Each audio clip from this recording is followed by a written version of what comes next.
निघ, चल चल निघ इथून. अरे चिरू थांब.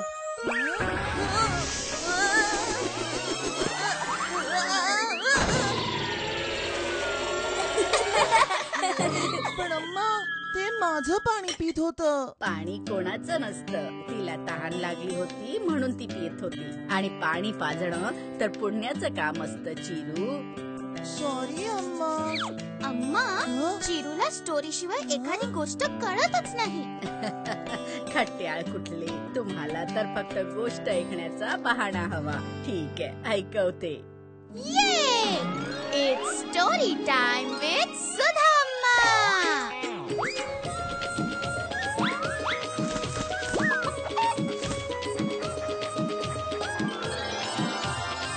डॉक्टर डॉक्टर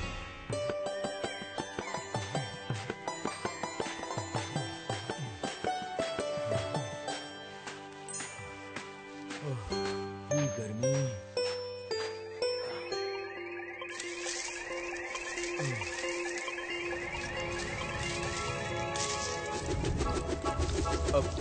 अरे माझं मटकं कुठे चाललंय? थांब थांब. अरे सगळ्या मेहनतीवर पाणी सांड. आता एवढ्याच्या पाण्यात अख्खा दिवस कसा घालवू मी? त्या वर्षी विजयनगर मध्ये अजिबात पाऊस पडला नव्हता. त्यामुळे लोकांना पाण्याच्या एका थेंबासाठी देखील खूप दूर जावं लागायचं. जिथे लोक पाण्याच्या एक एक थेंबासाठी भांडत होते, तिथे रवी देखील खूपच दुःखी झाला होता. बापरे, आता हे कसं काय झालं? कदाचित आजचा दिवसच खराब आहे माझा.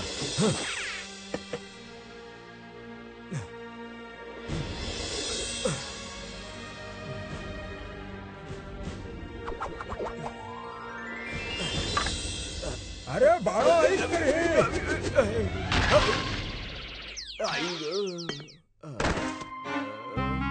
अरे तू तर पडलास. मी म्हातारा आहे, नाहीतर मीच तुला उचललं असतं. आता पटकन उठ आणि चटकन मला थोडंसं पाणी दे बरं प्यायला. पाणी? अरे घाबरतो तर असं आहेस की जणू मी तुझ्याकडे सोनं मागितलं. अहो बाबा, आजकाल पाणी सोन्याहून कमी आहे का? असं ठीक आहे, देतो.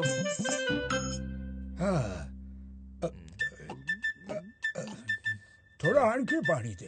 अजून पाणी? राहू दे, मीच घेतो स्वतःच्या हाताने. आई,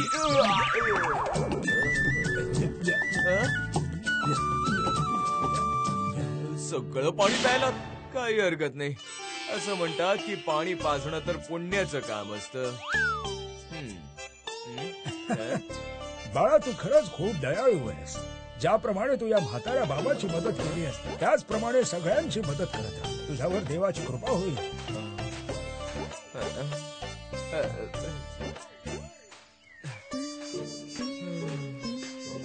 तहानेने घसा सुकलाय आणि बाबा सगळं पाणी प्यायलेत.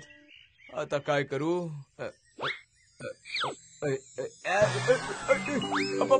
पाणी.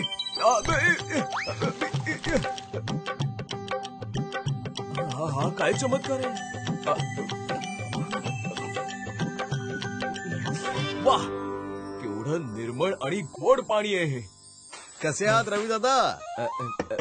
मी ठीक आहे.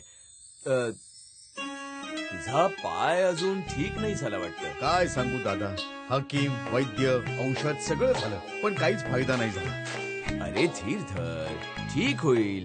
बरं, चाललायस कुठं एवढ्या उन्हामध्ये? हकीमजींकडे. कालपासून फातिमा तापाने फणफणते, तहान लागलीये. थोडं पाणी देतोस का? मी पाणी तर दिलं असतं करीन, पण मी आत्ताच सगळं पाणी प्यायलोय. मडक्यामध्ये एक थेंब देखील पाणी नाही उरलंय. आजचा तर दिवसच खराब आहे.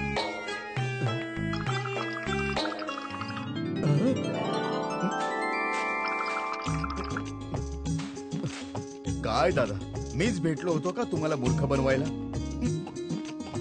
वा, हे पाणी तर अगदी गुळासारखं गोड आहे. काय मडक्यामध्ये पाणी? बघू तरी जरा. अरे अरे, हे काय करतोयस?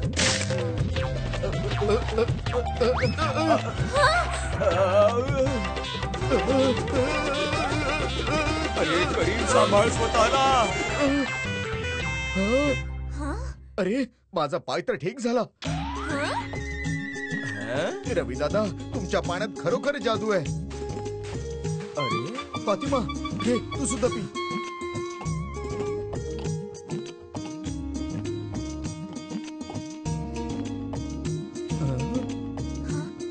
दादा, माझा ताप गेला. हे पाणी खरंच जादुई आहे. अरे जे काम हकीम आणि वैद्य नाही करू शकले ते काम या पाण्याने केलं. ही काही जादू बिदू नाहीये, हा केवळ योगायोगच आहे. नाही नाही, करीम दादा अगदी बरोबर बोलत आहेत. ही गोष्ट तर सगळ्यांना सांगितली पाहिजे. हो, चल लवकर. हे धावत धावत, नाही नाही, उड्या मारत मारत, नाही नाही, नाचत नाचत. अरे ऐका, माझा पाय ठीक झाला. करीम, ऐक तरी. अरे कुठे चाललायस?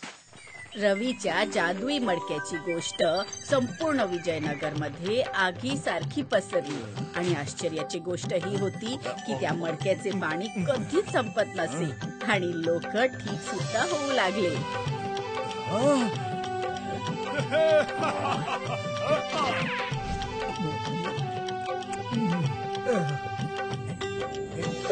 अरे मी बरा झालो. रवी त्या बदल्यात कोणाकडून काहीच घेत नसे आणि मग एके दिवशी रवी, मडकं घेऊन पटकन माझ्या बरोबर चल. माझ्या मालकाची तब्येत खूपच खराब आहे. अरे मागे हो, आला मोठा. मोठा चतुर आहेस. ही गर्दी दिसते का तुला? हे सुद्धा पाणीच प्यायला आले. जा आणि तुझी वेळ याची वाट बघता. या गरीब लोकांचे उपचार करून काय मिळेल तुला? थोडस धान्य. माझ्या बरोबर चल. माझे मालक तुझी झोळी नाण्यांनी भरून देतील. हे ऐकून रवी विचारात पडला की म्हणणं तर अगदी बरोबर आहे. श्रीमंत लोकांचे उपचार करून त्याची परिस्थिती नक्की बदलू शकेल आणि अजिबात विचार न करता तो जमलेल्या लोकांना उद्या या असं सांगून तिथून निघून गेला. आता असं रोज होऊ लागलं.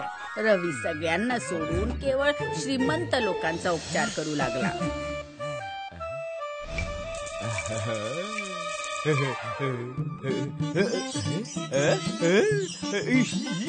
आणि हळूहळू त्याच्या दुकानाच्या बाहेर लोकांची गर्दी कमी होऊ लागली.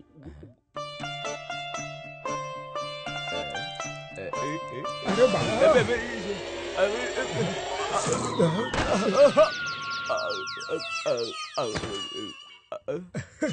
अहो बाबा, तुम्ही? थोडस पाणी मिळेल का? हो हो, नक्कीच, का नाही. हे रवी, पटकन तुझा मडकं उचल आणि घोड्यावर बस. महाराणींना डास चावला आहे. हो हो हो, लगेच आलो. फक्त आधी बाबांना पाणी पाज तुम्ही. अरे महाराणी आजारी आहेत आणि तुला इतरांना पाणी पाजण्याची पडली आहे. जर महाराणी पाणी पिऊन ठीक झाले ना तर ही सगळी नाणी तुझी होतील, कळलं का? काय? चला ना.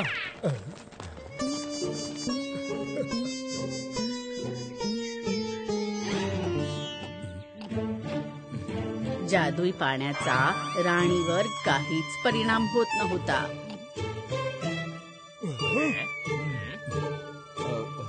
मला तर आधीपासूनच संशय येत होता. जे काम आमची जडीबुटी नाही करू शकली ते काम पाणी कसं काय करेल? महाराज, हा केवळ एक धूर्त माणूस आहे. शिपायांनो, पकडा याला.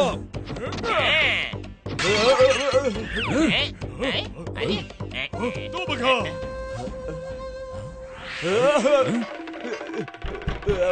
नाही, दरवाजा उघडा, दरवाजा उघडा.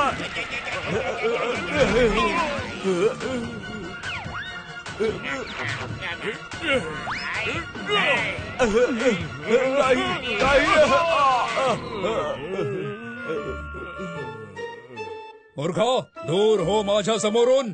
नाहीतर कायमचं मी तुला या राज्यातून बाहेर पाठवून देईन. महाराज मला क्षमा करा महाराज.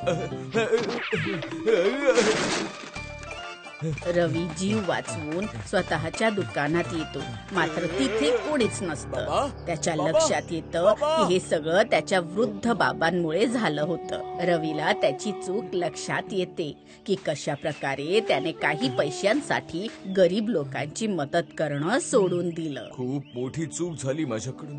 मला याचं प्रायश्चित्त करायलाच हवं. त्या दिवसानंतर रवी दररोज आपल्या दुकानाच्या बाहेर मडक्यामध्ये पाणी भरून ठेवू लागला. ते पाणी जादुई तर नव्हतं, मात्र त्याने सगळ्यांची तहान नक्कीच भागायची. त्या दिवसानंतर कोणीच तहानलेला गेला नाही, कारण रवीला कळलं होतं की दुसऱ्यांची मदत करण्या इतका मोठा धर्म कुठलाही नसतो.